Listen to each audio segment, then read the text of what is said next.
If I hadn't gone hunting that night, my family would still be alive. That thought is like a white-hot brand, searing my soul every single night in this cold cell. They say time heals, but time is nothing more than a slow-acting poison for someone who has lost their reason to breathe. My name is Mark. Since I was a child, I knew the scent of gunpowder and damp earth better than the smell of fresh bread. My father was a third-generation hunter, a rugged man with calloused hands who taught me the golden rule. In the woods, you are either the predator or the prey. There is no middle ground.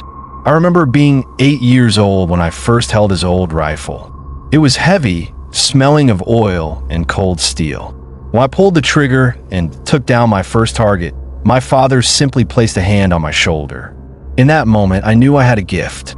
Over the years, that gift turned into an instinct. I could see in the dark better than most people can see in broad daylight. I could hear a leaf tremble under a fox's paw 100 meters away. Shooting wasn't just a skill for me.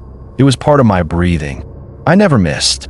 Never. My fellow hunters called me the Shadow's Eye because I live for the night hunt.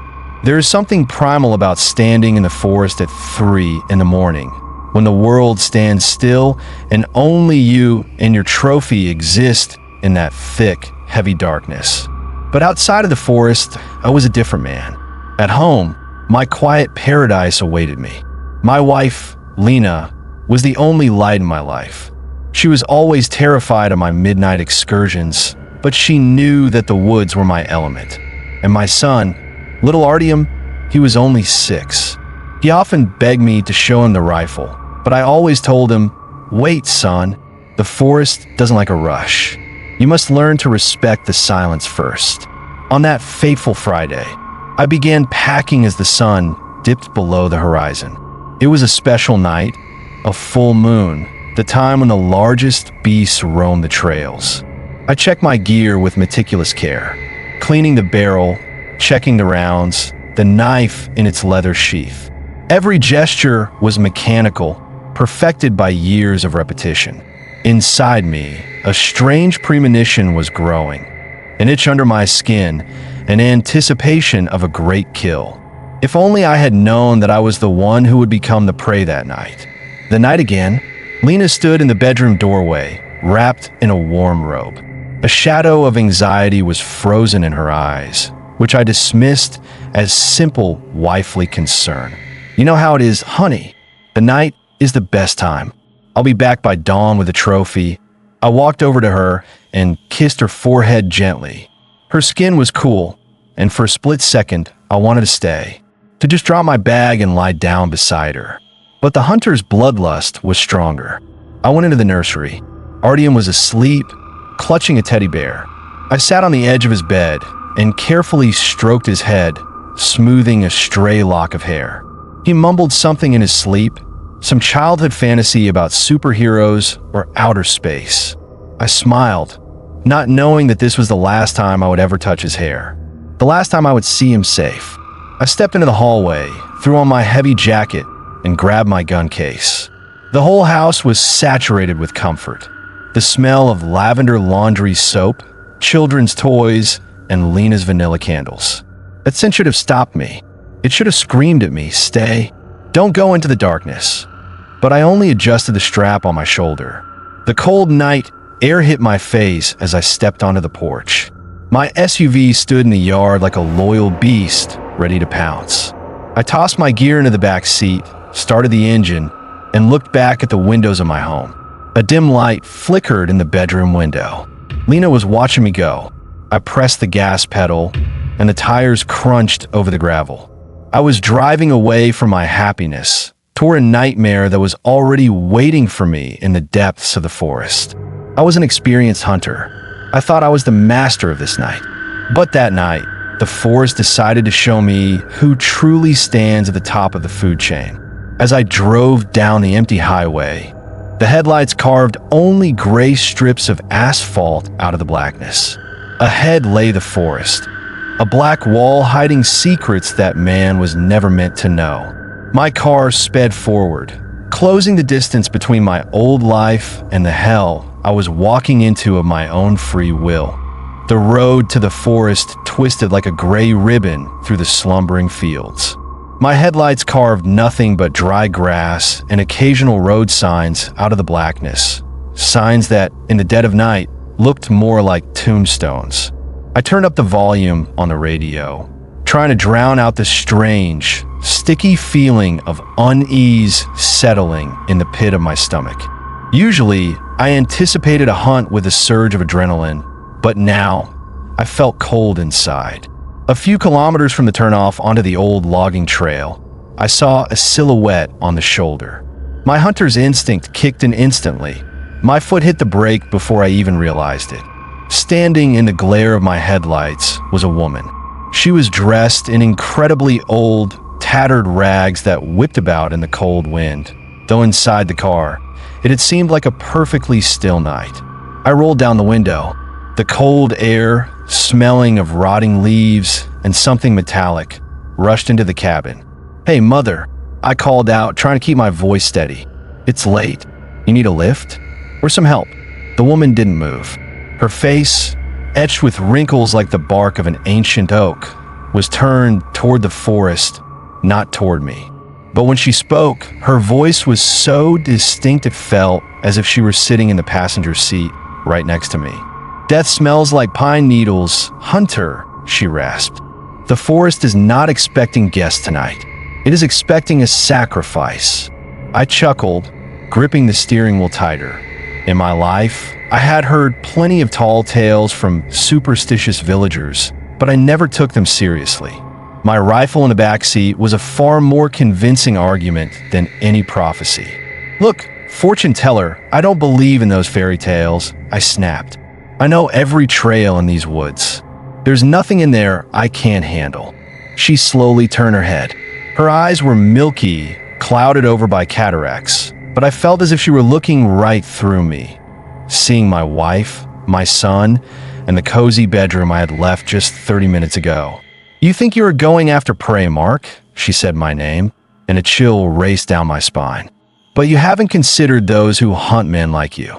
Turn back, while your trail is still fresh, while your blood still belongs to you. If you cross the line of the forest, only your shell will return home." "How do you know my name?" I felt my hand reach for the door handle, but I checked myself. She was just a mad old woman. Rumors travel fast in places like this. Maybe she'd seen me at the gas station before. "Do not go there." She took a step toward the car, the headlights reflecting in her hollow eyes. "The evil spirits are feasting tonight. They already catch your scent. They are already in your house, Mark." I spat out the window in anger and slammed on the gas.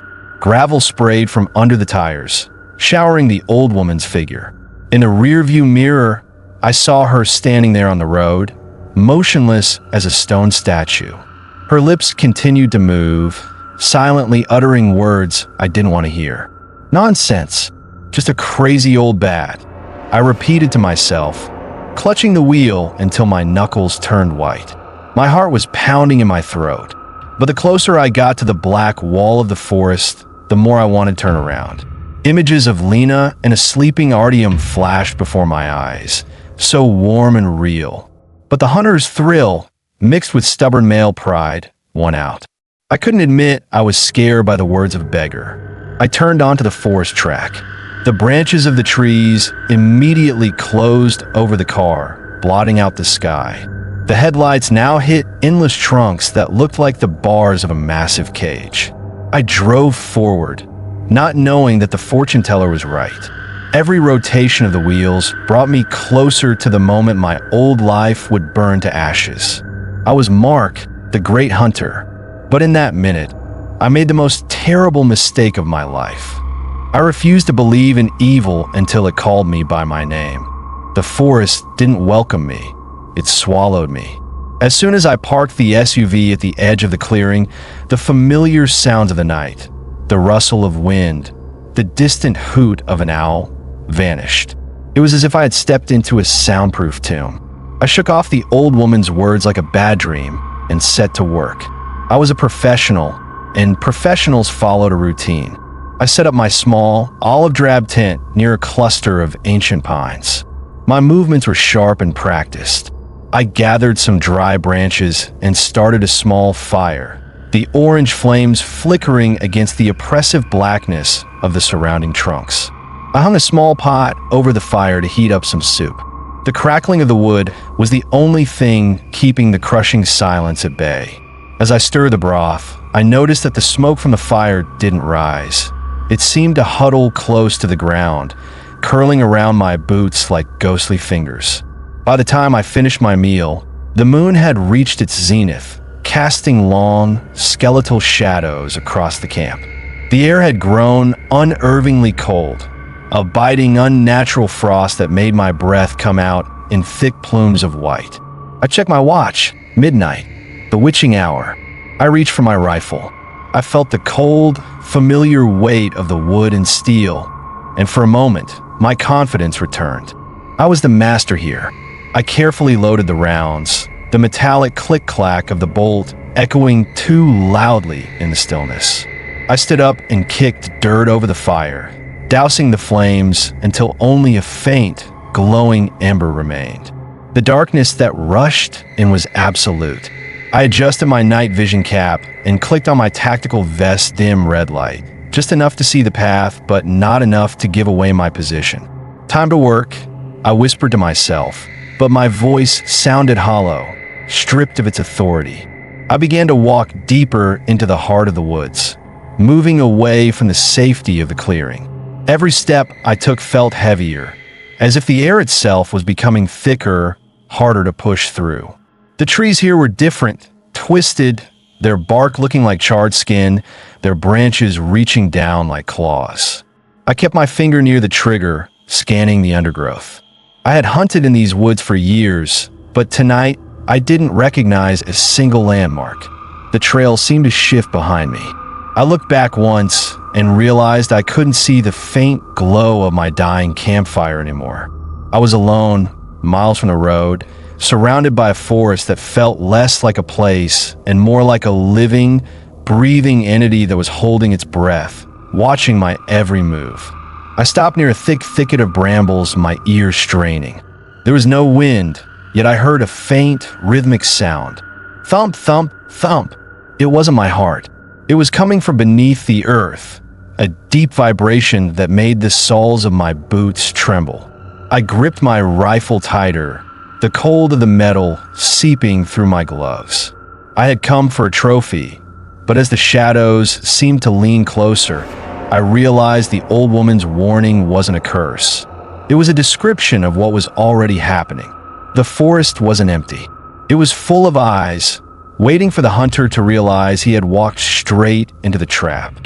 I stepped over a fallen log and vanished into the deeper shadows, heading toward the sound of a distant, snapping branch.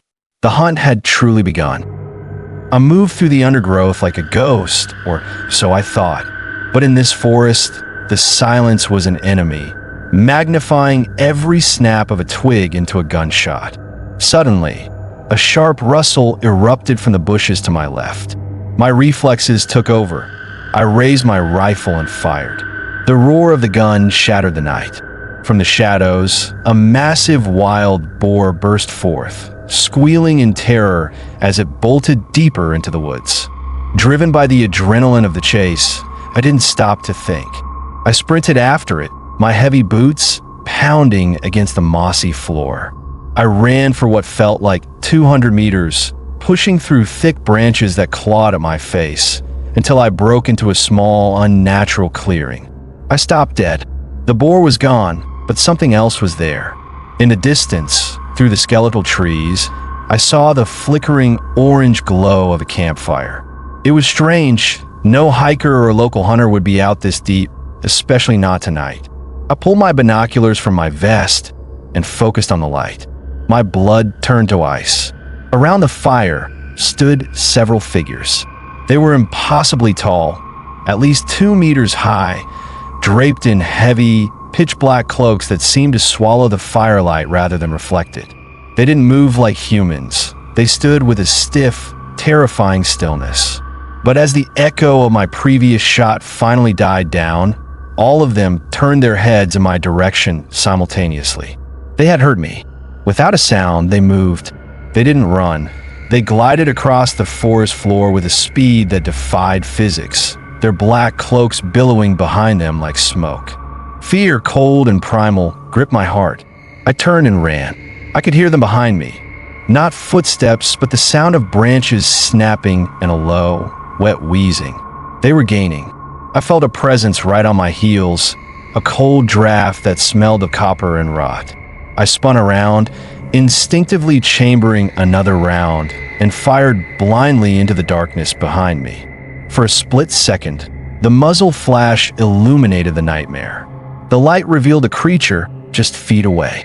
It was tall, skeletal, with skin the color of a drowned man. But it was the face that will haunt me until my last breath.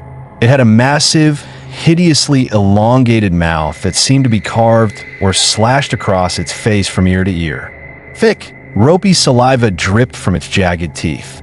Its eyes weren't eyes at all, just hollow, milky white orbs that reflected nothing. Long, needle-like fingers reached for my throat. The creature shrieked, a sound like metal grinding on bone, and recoiled from the blast. Taking the only chance I had, I turned and sprinted toward where I had left my SUV. I didn't look back. I could hear the woods screaming behind me, a chorus of those terrible, slit-mouthed voices. I reached the car, fumbling with the keys as my hands shook violently. I dived into the driver's seat, slammed the door, and locked it just as a heavy thud rocked the back of the vehicle. I floored the accelerator, the tires screaming as they gripped the dirt. I drove like a madman, crashing through low branches until the black wall of the forest finally gave way to the open road. I was gasping for air, tears of pure terror blurring my vision. I was alive. I had escaped. I thought the worst was over. I thought I was heading back to the safety of my home. I didn't realize that the hunt hadn't ended. It had simply moved to a new location that I drove like a man possessed, the speedometer needle shaking as it climbed higher and higher. The first pale, gray streaks of dawn were beginning to bleed into the horizon, but they brought no comfort. Every shadow in the rearview mirror looked like a towering figure in a black cloak. Every rustle of the wind against the car sounded like that wet, wheezing breath. "I'm almost home," I whispered, my voice cracked and trembling. "Lena, Artyom, I'm coming home." I pulled into my driveway, the tires screaming as I skidded to a halt. The house stood silent, bathed in the eerie, blue-gray light of the morning. It looked exactly as I had left it, but the air around it felt heavy, thick with the smell of old pine and copper. I didn't even turn off the engine. I grabbed my rifle, now a useless piece of wooden steel, and ran to the front door. I threw it open. The house was cold. The scent of vanilla and lavender was gone, replaced by the suffocating stench of a slaughterhouse. "Lena," I called out, my heart hammering against my ribs like a trapped bird. "Artyom," silence. I stumbled toward the stairs, my boots leaving muddy, bloody prints on the pristine carpet. I reached the master bedroom and pushed the door open. My breath hitched to my throat. The room was a wreck. The curtains were torn, the wallpaper shredded as if by giant claws. And there, in the center of the bed, my rifle slipped from my numb fingers, clattering to the floor. The tall, skeletal monster from the woods was there. It was hunched over Lena's body, its elongated, slit mouth dripping with her lifeblood. It had torn through her as if she were nothing more than a trophy. My son was nowhere to be seen. Only his teddy bear lay in the corner, ripped in half. I couldn't move. I couldn't scream. I just stood there, a hollow shell of a man. The first ray of the morning sun finally broke through the window, cutting through the gloom of the room. It hit the creature's face. The monster paused, turned its head toward me, and did something that destroyed what little was left of my mind. It smiled. That hideous, ear-to-ear mouth widened in a joyful, terrifying grin. It wasn't just a predator, it was a mocker. It looked at me with those milky, dead eyes, as if thanking me for the invitation. Then, with a blur of unnatural speed, it leaped through the shattered window and vanished into the morning mist. I fell to my knees, staring at the empty space where my life used to be. I didn't even notice the sound of sirens at first. They grew louder and louder until the yard was filled with blue and red flashing lights. The neighbors must have heard my shots or seen the carnage. The police burst into the room, their guns drawn, screaming orders I couldn't understand. They saw the blood. They saw my rifle on the floor. They saw the man who had spent his life perfecting the art of the kill, standing over his murdered wife. In court, they called me a monster. They said I had a mental breakdown, that I had used my hunting skills to commit the unthinkable. They asked where my son was, but I had no answers. They gave me life without parole, a permanent cage for a hunter who failed his most important mission. Now, I sit here in the dark, watching the shadows crawl across my cell wall.